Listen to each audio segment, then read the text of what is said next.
So ito mga katans, tanggal natin si Kurama.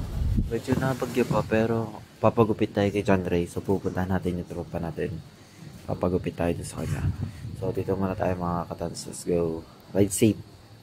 So ito ang ating gupit.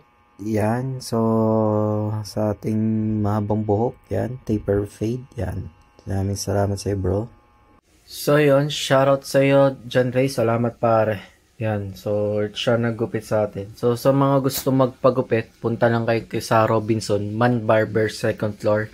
Yan, punta lang kayo sa Robinson Lipa. Yan, so sa mga taga Lipa dyan, punta lang kayo, magpagupit na kayo sa kanya mga katans. Ayan. Siya naggupit na kanya, taper fade yan, ang gupit. Yan. So dahil syempre mahaba na rin ang buhok natin. Yan.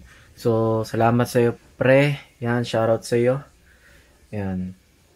So, sa mga nasalanta ng bagyo, keep safe pa rin po sa inyo. Sana wala namang nasaktan. So, bangon lang ulit tayo.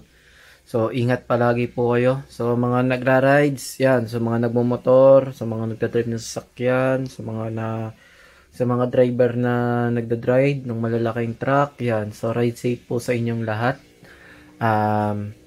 So supportahan ninyo ang aking FB page, yan. Follow niyo na po, wag niyo kakalimutan i-click yung follow or like and subscribe my YouTube channel. Yan.